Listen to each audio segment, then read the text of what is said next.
Wolbach, your friendly public adjuster. Today I wanted to talk to you about the situation of deductibles that apply to hurricane damage. Currently we have something that's being tracked way off the coast right now of Florida. It's passing through Bermuda, the Hurricane Florence. Now, Hurricane Florence originally started about 90 miles an hour.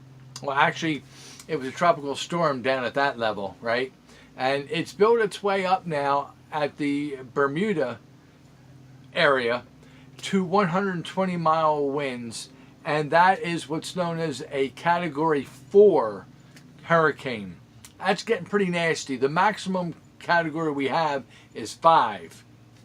So this has been building a lot of steam. Now, they're not certain it's going to make it all the way up to Florida and then go up the coast and hit the different areas. That still remains to be seen. The point I want to bring out is hurricanes. We're in hurricane season right now, okay? So let's make that known. A lot of your Carolinas are subject to this every year.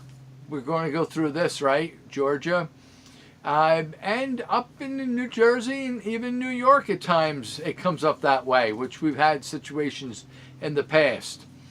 Well, why I'm talking about this is your deductible.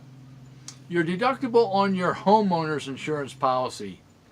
Now, a lot of policies have incorporated what I call a 2-tier deductible. And of that second tier, what that is that's where they've pulled out a specific peril. Wind/hail, hail, or hurricane are normally what it's entitled for that second deductible, that peril. And that is at a much higher rate of what you're going to be on the hook for when you have suffered damage. So your basic deductible in a policy covers all your main perils. And then, as I say, a lot of policies nowadays are going to a separate deductible for a specific isolated peril, which I just talked about. And in this case, since we're talking about Hurricane Florence, which may possibly come along shore, and if so, right now it's so early to predict whether it would ever get up to New Jersey area or not. Whether it's going to hit Florida or the Carolinas, that remains to be seen.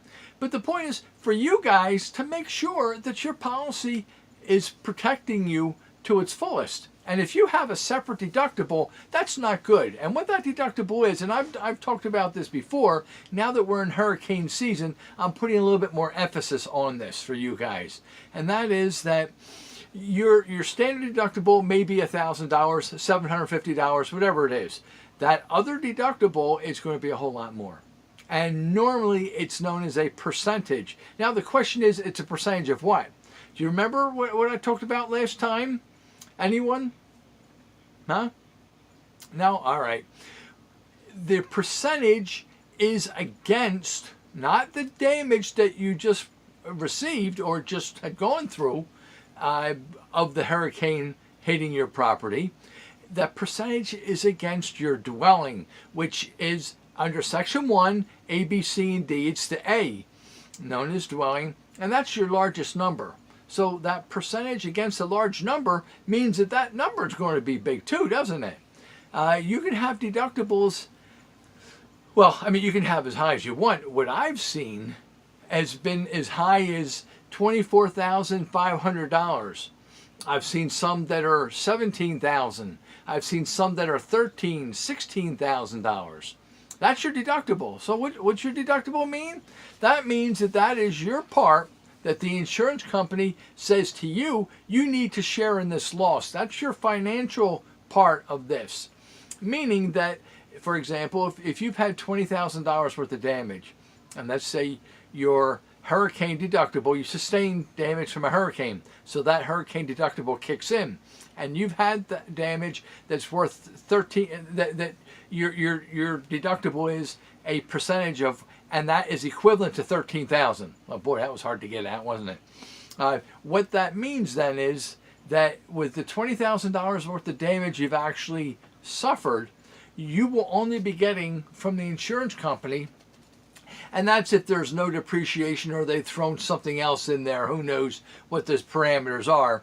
But let's say best case scenario, $20,000, you have to apply your deductible from that at 13, you're going to get a check for $7,000. You will be on the hook for the balance of that. Now, does that sound fair to you? Is that what you want? You want a deductible like that? Look at your policy. And if you're not quite sure where you'd find it or what it really means, then call me. Call a public adjuster. Let us take a look at things. That's part of doing a policy review. There's so much information that is released when we do a policy review that is uncovered. And it will only put you in a better position in the event you should have some type of damage. We don't know if this hurricane's going to hit or not. I guarantee you there will be other hurricanes that will come behind that one. Whether they're going to hit and affect you or not, nobody can tell. But if you already are going to bat with a hurricane deductible that's substantial, that's not a good position to be in. And you don't need to be. It's senseless. Don't accept that from the insurance company. You tell them that, no, I don't want this. We need to change terms. Now, the bad thing about this is, as I said, we're in hurricane season now. All right? We're in September, early September. This is a situation where when you do, if you were to change your policy and get that excluded there now, meaning that you do not have a hurricane deductible any longer, for 30 days, you can't file any claim. So the fact that we're in hurricane season now, you really hope that nothing happens here. If it does, and you have the hurricane deductible, you're at the mercy of that. If you've changed your policy and you've gone to claim this, it's not going to kick in for 30 days. So you got to really be careful of what you're doing. This is something that you need to take a look at. I just want to make you aware now. Hurricane season, maybe it won't be till October or early November. Some damage would occur. And if so, if you were to take action now, you'll be covered. So it's up to you, guys. Listen to what I'm saying. I can help you. I can advise you. Doesn't cost a cent. This is all free information. I can't cut it any lower. I've already slashed my prices in half here. But I wanted to sincerely give you advice that will help you to protect your investment, which is your home. That's what we do. This is called being proactive. It would be to your advantage to do this. So if you want some help, if you want some advice, please give me a call and reach out to me. Guys, I appreciate you listening. One of these, you can do one of those if you want. Please share this and subscribe to my page. I appreciate you listening, all the support I've gotten, and God bless you.